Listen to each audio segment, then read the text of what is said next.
Website down जा रही है सिस्को की, नेटकैट जो है ना हमारा पोर्टल जिससे टेस्ट हम एक्टिवेट करते हैं। अदरवाइज मैं तो इसी स्कूल से था कि वहाँ से एक्टिवेट कर दूँगा, मुझे आने की भी ज़रूरत नहीं होगी, लेक्चर भी नहीं देना पड़ेगा। हमें भी खुशी होती है बैंक मार के मगर जब उधर से मैं घर बैठ के देखा कि यार एक्टिवेट ही नहीं हो रहा बार बार, फिर मैंने कहा चलो आ जाता हूँ, तभी थोड़ा सा लेट भी हो गया। आज का जो हमारा टॉपिक है वो है switching. Switching as compare to routing theoretical ज़्यादा है और थोड़ा सा कॉम्प्लेक्स है, समझने वाली चीज़ इसमें ज़्यादा होता है। OSI मॉडल 7 लेयर्स का जो मॉडल है आपको याद होगा, हमारे पास वो जो 7 लेयर्स का मॉडल है उसके अंदर स्विचिंग डाटा लिंक लेयर के ऊपर होती है, जिसको आप लेयर 2 भी कहते हो। याद है मॉडल? याद APSTMD2। और इसके अंदर फर्दर हमारे पास 2 लेयर्स होती है, एक होती है MAC layer medium access control और एक होती है लॉजिकल लिंक कंट्रोल। ठीक है, मैक लेयर आपके पास आपके हर कंप्यूटर के अंदर 48 बिट का फिजिकल एड्रेस होता है। एक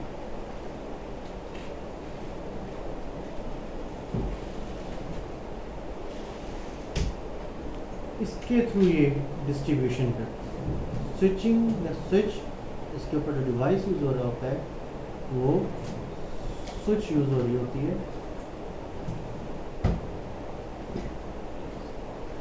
स्विच यूज़ कर रहा होता है और स्विच का काम होता है डिस्ट्रीब्यूशन करना, distribution with in a network, कि एक नेटवर्क के अंदर डाटा को डिस्ट्रीब्यूट करना। राउटर का तो काम ये है ना कि डिफरेंट नेटवर्क्स को आपस में मिलाना, बट इसका तो काम ये है कि एक ही नेटवर्क की डिवाइसेस को आपस में कम्युनिकेट करवाना। इसके बहुत सारे सिनेरियोज आएंगे और हमने सिर्फ सिनेरियोज पढ़ने हैं। मैक लेयर और ये काम करता है security base, security with the help of MAC, medium access. पूरी दुनिया में जो भी इक्विपमेंट आता है उसके साथ मैक अटैच्ड होता है, मैक एड्रेस अटैच्ड होता है। ये टेम्पर्ड नहीं हो सकता, ये चेंज नहीं हो सकता, नॉन चेंजेबल होता है। आईपी एड्रेस आपका लॉजिकल होता है, एक कंप्यूटर को देंगे आप वही आईपी दूसरे को भी दे सकते हो, कोई इशू की बात नहीं है। बट आपके पास जो मैक एड्रेस है वो दुनिया में यूनिक होता है और वो उसी कंप्यूटर के लिए करता है। जैसे लेट्स सपोज आपके पास अगर ये कंप्यूटर है और मैं चाहता हूँ कि इसका क्या मैक एड्रेस है, तो 2 तरीके होते हैं। एक है प्रोफेशनल वे। प्रोफेशनल वे ये है कि हम कंप्यूटर को हो रही, ठीक है। प्रोफेशनल वे ये है कि हम इसमें से कमांड प्रॉम्प्ट CMD टाइप करें और ipconfig/all, इस कमांड से मेरे पास मेरी IP कॉन्फ़िगरेशन सारी आ जाएगी। साथ ही साथ हमारे पास फिज़िकल एड्रेस भी मेंशन हो रहा है। ये देखिए फिज़िकल एड्रेस 7C708C97278, ये हेक्साडेसिमल के अंदर होता है। ठीक है, हमें याद रखने की ज़रूरत नहीं, हर कंप्यूटर के पास अपना होता है और ये चेंजेबल भी नहीं होता। और अगर आप इसको ग्राफिकली देखना चाहते हैं तो हमारे पास जो ये नेटवर्क का ये जो पॉइंट है इस पे जाएं, open network and sharing centre पे, वाईफाई जो भी ईथरनेट इधर लिखा हुआ होगा तो ईथरनेट पे क्लिक कर दीजिएगा, वाईफाई है तो वाईफाई डिटेल्स, ये आपके पास फिज़िकल एड्रेस आ गया। देखिए वही लिखा हुआ है ना 7C। दोनों ऑप्शंस हैं हमारे पास चेक करने के लिए। तो ये हमारे पास आपका जो IP एड्रेस, इसके लिए ज़रूरी, देखिए किसी भी चीज़ को अच्छे तरीके से समझने के लिए हमें कंपेयर करना होता है। मैं स्टडी करता रहता हूँ या देखता रहता हूँ एग्जांपल्स को, नेम, आप सबके नेम लॉजिकल एड्रेसेस है, ठीक है। आपका नाम आसफा है या आपका, ठीक है, देखिए आसफा किसी और का भी नाम हो सकता है, बट आपके जो घर का एड्रेस होगा वो टेरिटरी एड्रेस, वो फिजिकल एड्रेस है, उस पे और आपके अपने नेम ये जब बाइंड होगा फिर ये एक कंक्रीट एड्रेस कहलाया जाएगा पूरा, कि आपका टेरिटोरियल नेम, टेरिटोरियल एड्रेस जो फिजिकल एड्रेस है प्लस आपका नेम एड्रेस, ये जब दोनों मिल जाएंगे तब कंफर्मेशन हो जाएगा। वकास अहमद कोई भी वकास हो सकता है, बट 2A बोसन रोड एज कैंट वकास अहमद, अब ये चीज़ें बाउंड हो गई या बाइंड हो गई, ये एक कंक्रीट एड्रेस बन गया। तो सिमिलरली लॉजिकल एड्रेस और मैक एड्रेस जब आपस में बाइंड होता है तो आपके पास कंक्रीट एक एड्रेस आ जाता है, जिसके बाद फिर आपके पास सिक्योरिटी भी आ जाती है। स्विचिंग ये काम कर रहा होता है। स्विचिंग मेजरली आपके पास 2 से 3 चीज़ें करता है।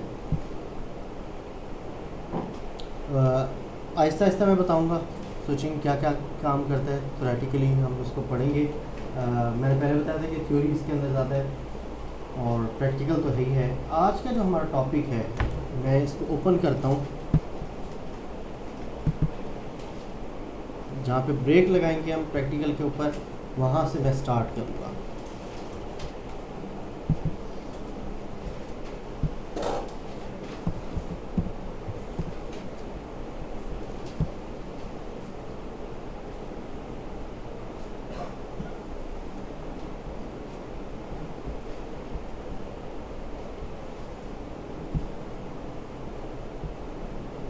देखिए मैं कोई भी एक स्विच ले रहा हूँ,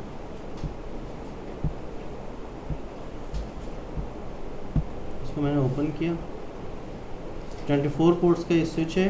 कमांड लाइन इंटरफेस पे मैं गया हूँ, सेम उसी तरीके से लोड हो रहा है, ये लोड हो गया है हमारे पास, स्विच लिखा हुआ है, सेम वही मोड, इनेबल कॉन्फ़िगर टर्मिनल, ठीक है। अगर आपने होस्ट नेम चेंज करना है तो ए स्विच कर दें। मैंने जस्ट फॉर एग्जांपल मैंने बताया है, आपके पास पासवर्ड भी उसी तरीके से है, configure terminal line console 0 password 1 2 3 4, ठीक है, लॉगिन, सेम सारी चीज़ें उसी तरीके से। एग्ज़िट इंटरफेस फास्ट इथरनेट या शो आईपी इंटरफेस, क्योंकि कॉन्फ़िगर मोड में एग्ज़िट करता हूँ, show IP interface brief, enter मैंने किया, आईपीज़ दिखा रहा है, क्योंकि इसकी 24 पोर्ट्स हैं तो 24 पोर्ट्स की ये दिखा रहा है, तो सारी डाउन है। अच्छा, उसके बाद फिर मैं क्या करता हूँ, किसी भी एक को कॉन्फ़िगर टर्मिनल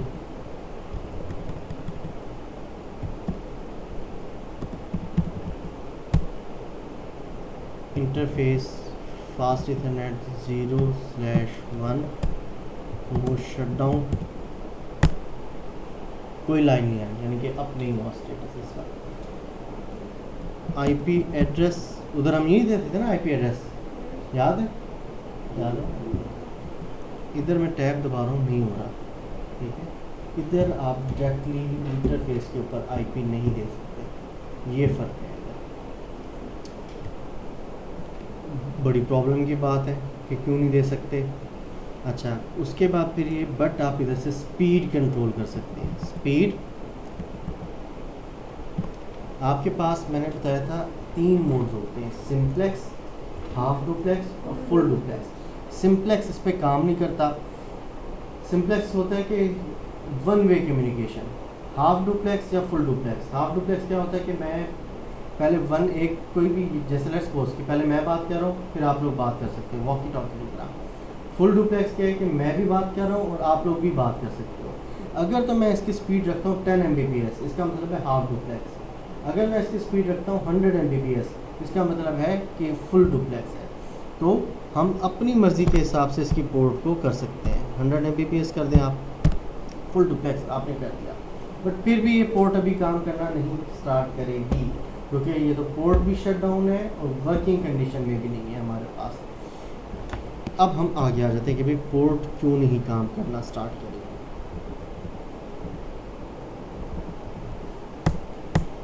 स्विच का काम है हमारे पास डिस्ट्रीब्यूट करना, तो डिस्ट्रीब्यूशन की कुछ शर्तें होती हैं।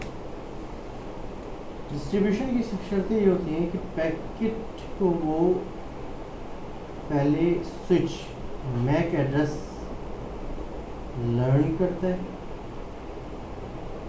किस तरह लर्न करता है, ये मैं क्योंकि सिर्फ अगर इसकी पूरी थ्योरी आज ही मैंने करवा दी तो स्विचिंग आज ही कंप्लीट हो जाएगी। स्विचिंग मैक्सिमम जो है आपके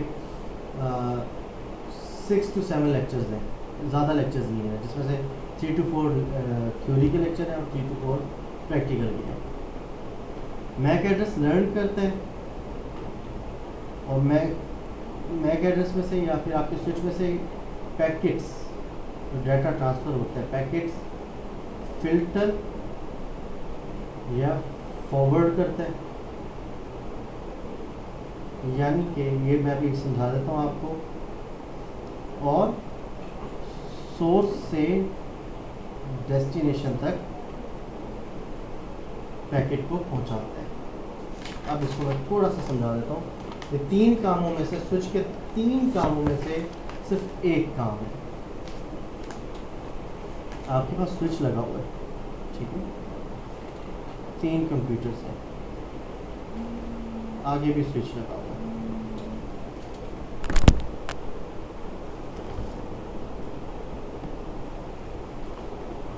उसके पास भी 3 है।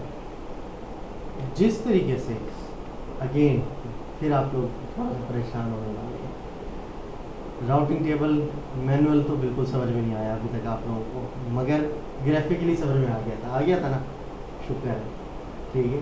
अच्छा, इस तरीके से इसके अंदर आपके पास मैक एड्रेस टेबल होता है, मगर ये राउटिंग टेबल से बहुत आसान होता है। किस तरह आसान होता है, इसमें 2 काम होते हैं। जैसे ये मैं कह देता हूँ स्विच 1 है, ये स्विच 2 है, इसकी कमांड होती है शो मैक एड्रेस टेबल। एक कमांड आप लगाओगे, ठीक है। एक साइड पे आपके, मैं सिर्फ ऐसे सिंबॉलिकली लिख रहा हूँ, मैक एड्रेस लिखे हुए आ जाएंगे, और दूसरी साइड पे आपका अगर फास्ट इंटरनेट 0/1 है तो वो लिखा हुआ आ जाएगा, क्योंकि ये अगर 0/1 के साथ कनेक्टेड है तो सिर्फ उसकी एंट्री आ रही होगी, ये 0/2 के साथ कनेक्टेड है तो उसके साथ एंट्री आ रही होगी। लेट्स सपोज दूसरा है 1 कंप्यूटर, दूसरे का मैक एड्रेस C है, तीसरे का 002 है, इस तरह टेबल बनता आएगा, ठीक हो गया। सिमिलरली स्विच 2 का हो जाएगा, स्विच 3 का हो जाएगा, स्विच 4 का हो जाएगा। ये मैक एड्रेस टेबल इस तरीके से बन जाते हैं। इसमें ये आसानी है, सबसे आसान मैक एड्रेस टेबल बड़ी आसानी से बन जाता है, पहली चीज़। दूसरी चीज़ मैंने बताया कि पैकेट फॉरवर्ड और फिल्टर किस तरह समझा, चाय तीनों को बनाने आती है। छन्नी का काम क्या होता है कि एग्जैक्टली जब पत्ती को अंदर नहीं आने देता और जो चाय होती है वो अंदर चली जाती है, पत्ती फिल्टर रह जाती है। तो आपका जो डाटा, लेट्स सपोज कि इसने डाटा भेजा इस कंप्यूटर पे, तो जो इसका रिक्वायर्ड डाटा है वो फिल्टर हो रहा होगा और फॉरवर्ड हो रहा होगा।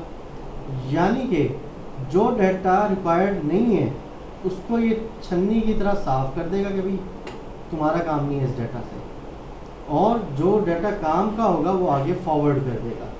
तो दोनों काम एट अ टाइम कर रहा है, वो डाटा पहुंचा दिया, ठीक हो गया।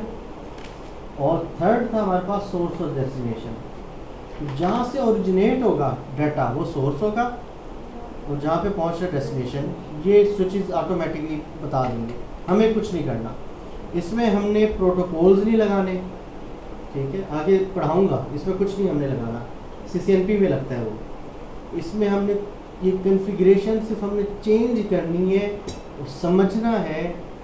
सारी कॉन्फ़िगरेशन हो सकती है मगर CCNP के अंदर, बट हमें ये सीक्वेंस, इसकी थ्योरी और इम्प्लीमेंटेशन समझना होती है। अब बात फिर वही आ गई कि मैंने तो इसका तो कुछ नहीं बताया कॉन्फ़िगरेशन का, ठीक है। अभी मैंने स्विच का आपको 3 कामों में से मैंने बताया कि सिर्फ एक काम मैंने आपको बताया। स्विच असल में काम करते हैं, आपको याद होगा कि मैंने आपको लैन बताया था। लैन क्या होती है? Exactly, local area network. Local area network कहते हैं जनाब एक ऐसा एरिया नेटवर्क जो कि लिमिटेड टू ज्योग्राफिकल एरिया हो। उसकी जो लिमिटेशन है वो एक ऑफिस हो सकता है, एक बिल्डिंग हो सकती है, मैंने उसको एक्सप्लोर इस तरीके से कर दिया था, एक शहर हो सकता है, एक मुल्क हो सकता है, पूरी दुनिया हो सकती है, मगर लोकल एडमिनिस्ट्रेशन के अंदर, ठीक है। यानी कि एक ही नेटवर्क के कंपोनेंट्स होंगे, चाहे 2 कंप्यूटर हो, चाहे 2 करोड़ कंप्यूटर्स हो, अलग अलग नेटवर्क्स नहीं होंगे, एक ही नेटवर्क होगा। हियर इन स्विचिंग आप बात करते हैं VLANs की, virtual LAN.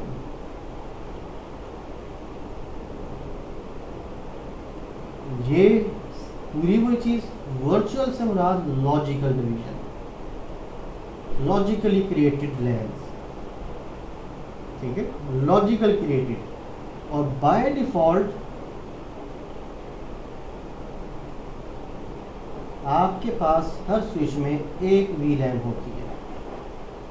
1 VLAN is present always in a switch, और उसके अंदर विच इंक्लूड्स सारी की सारी, अगर जो भी पोर्ट्स हैं, ऑल 24 पोर्ट्स, और तमाम की तमाम 24 पोर्ट्स उसके अंदर इंक्लूड होते हैं। उससे फ़ायदा क्या होता है?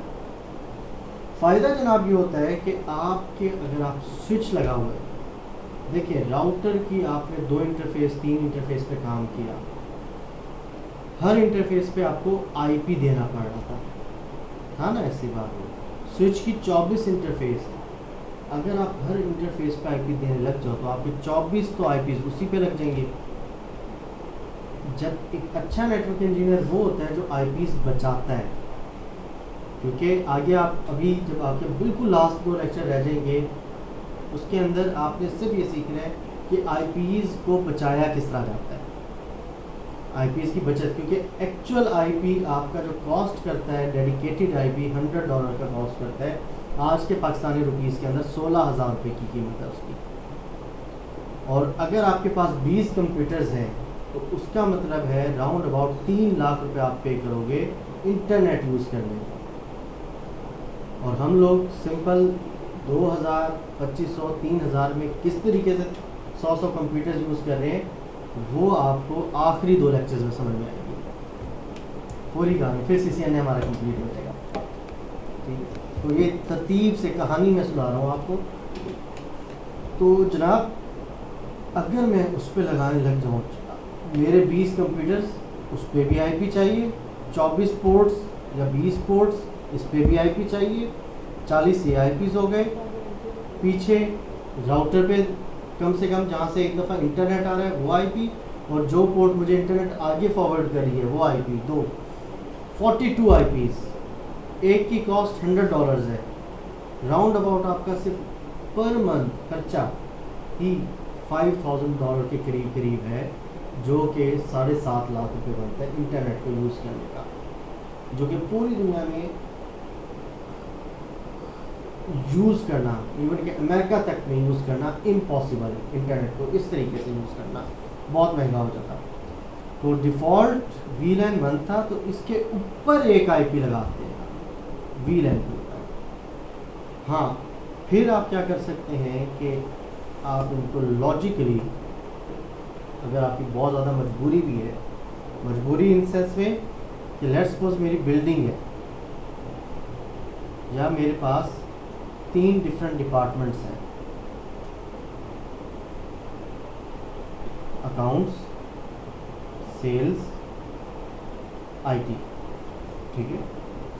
अब मेरे पास एक स्विच लगा हुआ है 24 पोर्ट, इसमें 5 कंप्यूटर्स हैं, इसमें भी 5 कंप्यूटर्स हैं, इसमें भी 5 कंप्यूटर्स हैं, कोई मसले की बात नहीं। मेरी केबल इधर जा रही है, 5 कंप्यूटर्स, एक ही केबल ड्रॉ कर रहा हूँ, इधर जा रही है, इधर जा रही है। पहला प्रॉब्लम ये कि अगर VLAN 1 रहती है हमारे पास, हम जो इसको कंप्लीट को एक IP देंगे, इन तमाम कंप्यूटर्स का डाटा एक जैसा रीड होगा, ठीक है, वो कंसीडर करेंगे कि एक जैसा रीड होगा। तो हमने इसको लॉजिकली डिवाइड करना है।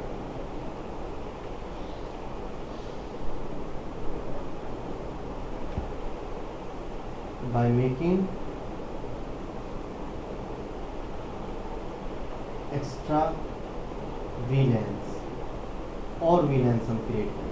उससे फ़ायदा क्या होगा, ये बिल्कुल अलग ऑपरेट होगी, ये बिल्कुल अलग ऑपरेट होगा, सेल्स का डिपार्टमेंट ये बिल्कुल अलग ऑपरेट होगा। या मुश्किल हल क्या है कि मैं एक एक स्विच की पोर्ट और लूँ, यहाँ इंडिपेंडेंट स्विच लगा दूँ, यहाँ इंडिपेंडेंट स्विच लगा दूँ, इस डिपार्टमेंट में भी इंडिपेंडेंट, मगर फिर भी प्रॉब्लम ये आएगा ना कि देखिए आपकी स्विचिंग की भी कॉस्ट फिर आ गई, आपका इंफ्रास्ट्रक्चर वाइज कॉस्ट बहुत ज़्यादा बढ़ गया। कर तो सकते हो आप, बट इंफ्रास्ट्रक्चर कॉस्ट बहुत ज़्यादा बढ़ गया। तो ये आपके पास पॉसिबल सिनेरियोज दोनों अवेलेबल हैं, बट आपके पास प्रॉब्लम में चला जाएगा, क्योंकि स्विच आपके पास असली काम क्या करता है। स्विच, मैं अभी सिर्फ काम बता रहा हूँ, स्विच का जो दूसरा मेजर काम है जो कि मोस्ट इम्पॉर्टेंट है, क्या हुआ, दिमाग चकरा रहे हैं?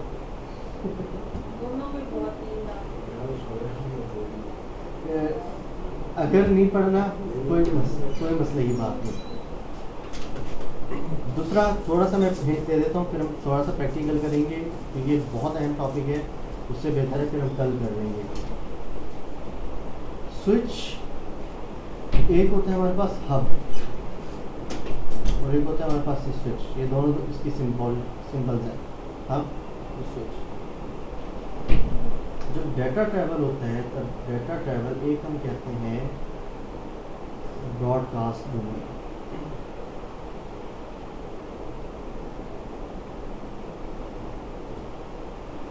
डोमेन कहते हैं लॉजिकल एरिया,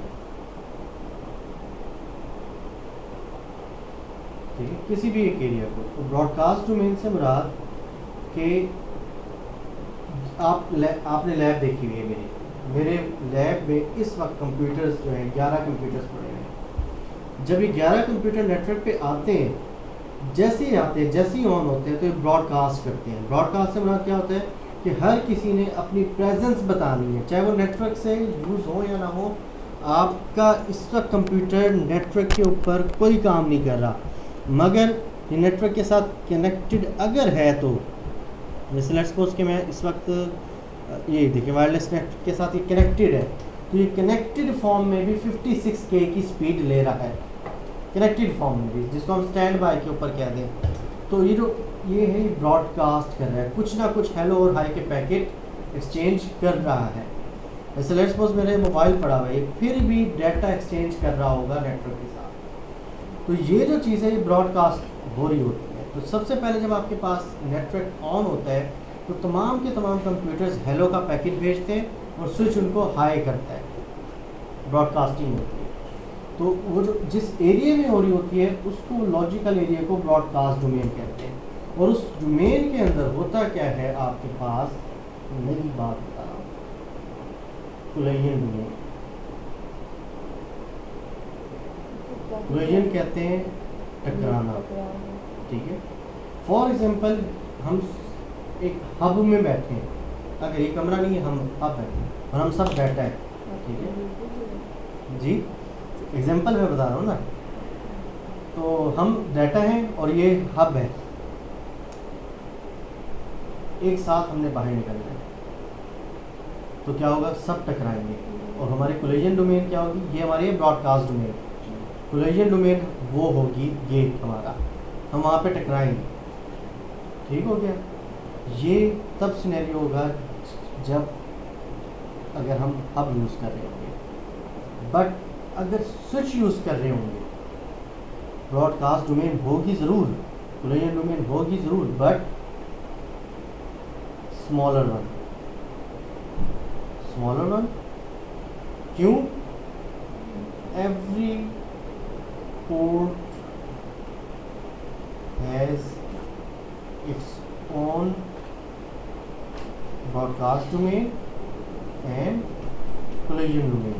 इसका कहने का मकसद ये है कि आपकी स्विच की अगर 24 पोर्ट्स हैं तो आप ये समझें कि उसके 24 गेट हैं। हर कंप्यूटर के लिए डाटा भेजने का और अंदर आने का और भेजने का गेट अलग है। अब यही अगर स्विच है और हम 4 लोग बैठे हुए हैं, हमारी ब्रॉडकास्ट डोमेन तो वही है, बट अगर हम अब स्विच के तौर पे काम करेंगे तो हमारे लिए यहाँ 4 दरवाजे ओपन हो जाएंगे डेजिग्नेटेड। हम खुद ही अपने दरवाजे से अंधे होकर टकराएंगे तो टकराएंगे, अदरवाइज एक दूसरे से नहीं टकरा रहे होंगे, क्योंकि आपका दरवाज़ा अलग होगा, हमारा अलग होगा, आपका अलग होगा, आपका अलग होगा। किस वजह से? कि हमारी कोलिजन डोमेन्स स्मॉलर वन में कर दी गई है, हर किसी का पाथ अलग डिफाइन कर दिया है। तो इसी तरीके से जब इसका पाथ अलग डिफाइन हो जाएंगे इन सब के, तो इनका टकराव नहीं होगा और आपकी एफिशिएंसी बढ़ जाएगी। अब जिस तरह की आपकी शक्ल बन रही है और इनकी जो नींद आ रही है ना,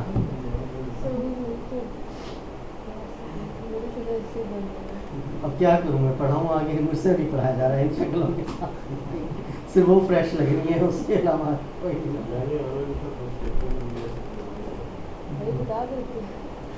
मुझे भी बता देते, मैं भी पढ़ लूँगा। अच्छा, ये वैसे मैं कह रहा हूँ, मेरी एक आदत है बड़ी,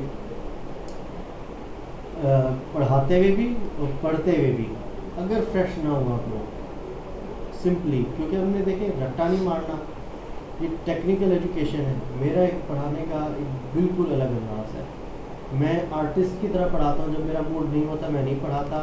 सिमिलरली आप लोग भी लर्न तभी अच्छा कर सकते हो जब आप मूड में होंगे।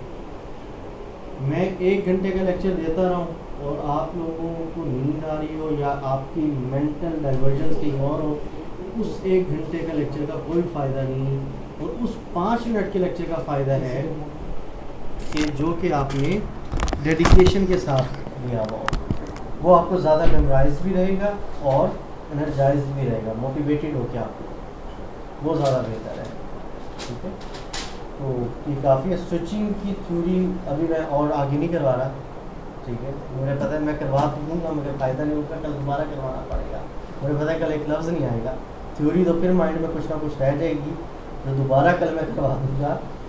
बट आप दोनों के हालात बहुत बुरे लग रहे हैं आज।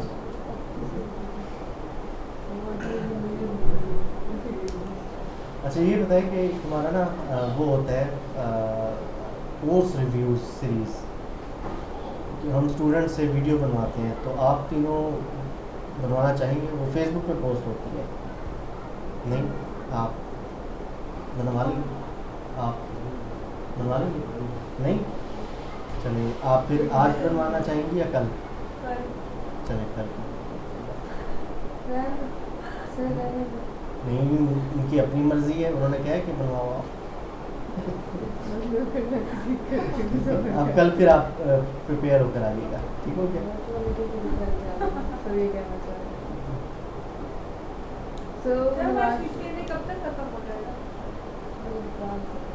आज का लेक्चर दोबारा रिपीट होगा, ठीक है, और मैक्सिमम 10 डेज, मैक्सिमम 10 लेक्चर्स आप समझ लें। चाहे आप अगर लेट्स सपोज कि कल आप लोग आते हैं और रिफ्रेशिंग है, क्योंकि मैं भी आप लोगों का ग्रुप जल्दी ख़त्म करना चाह रहा हूँ क्योंकि साइबर सिक्योरिटी पे ताकि हम आएँ।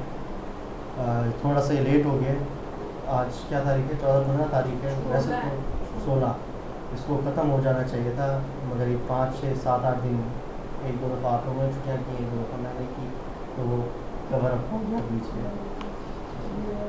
तो वो 6-7 दिन का गैप आया। हालांकि देखा जाए तो ऑफिशियली हम नहीं जा रहे हैं क्योंकि 2 मंथ्स का होता है ये, बट हम 2 मंथ से पहले ही कवर कर रहे हैं इसको, तो मैंने पहले ही बता दिया था। साइबर सिक्योरिटी इसके बाद स्टार्ट करेंगे और इसमें वाईफाई का पासवर्ड हैक करना बहुत जरूरी है। आपको वाईफाई नहीं हमारा चल रहा, मुझे लग रहा है कि पासवर्ड सिर्फ आपने उसकी वजह से नहीं सर, लेकिन इस वक्त वो नीड है हमारा, 1.5 हफ्ते पीडी सेल खराब हुआ है। इससे बेहतर है महीने की 3-4 हज़ार रुपए की चोरी कर लिया करें। देखिए चोरी तो चोरी है ना, सर नहीं इतनी तो मगर 3-4 हज़ार रुपए की जो चोरी करेंगी ना उसकी सज़ा बड़ी कम है। जो वाईफाई की है ना सज़ा साइबर क्राइम के अंदर, अगर किसी को पता चल जाए मेरे जैसे बंदे को, कम से कम भी 5 साल की कैद और 5 करोड़ रुपए जुर्माना है। किसी को नहीं पता उतना उधर किसी को नहीं पता। पर्पस मेरा यही होगा कि आप लोगों को स्टडी के लिए दोनों चीज़ें बताऊं कि वाईफाई की होता है स्टडी किस के तरह। लिए कभी बंदे ने पढ़ना होता है, नेट नहीं हाँ, चलता। हाँ। चल रहा तो जिस तरह पेपर करना था हमारे पीडी से वो खराब हुआ, फिर कंप्लेन करे जा रहे हैं और सुन नहीं रहे हैं, तो फिर हमने इसके होटल बैठ के किया था। अरे पीटी सेल का तो वाकई में दिल चाहता है कि पीटी सेल को ना आग लगा दे। जी वाला तो लैपटॉप कौन सा है? मेरा लैपटॉप ऑरिजिनल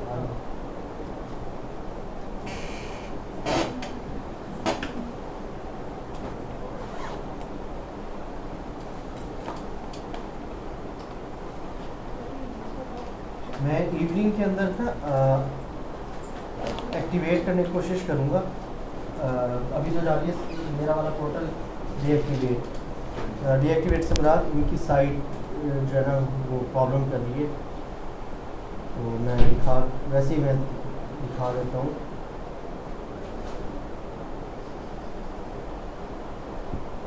तो अगर आज एक्टिवेट हो गई तो इसका नेट नहीं चल रहा घर में। मुझे इसका अरे भी पासवर्ड नहीं, मैं ये कह रहा हूँ कि इधर ही आके लैपटॉप या कंप्यूटर लेते हैं आएगा।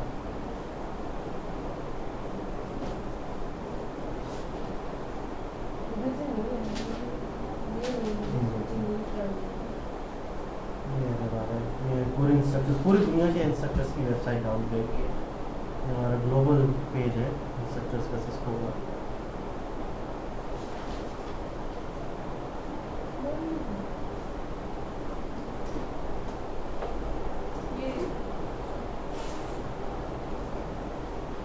मैंने भी आज सिर्फ आप लोगों को इसी के टेस्ट पे लगाना था, तभी मैं आराम से लेट से आ रहा था।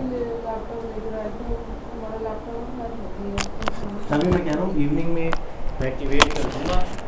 अगर एक्टिवेट हो गया फिर मैं बता दूँगा आप लोगों को, कल फिर लेते हैं पहले फाइनल करने के ताकि सेकंड चैप्टर स्टार्ट। अगर फाइनल एग्जाम जी वही करना है, फाइनल एग्जाम नहीं, फाइनल एग्जाम से पहले जो है ना फीडबैक फॉर्म होगा, लिखा हुआ होगा उस पर फीडबैक फॉर्म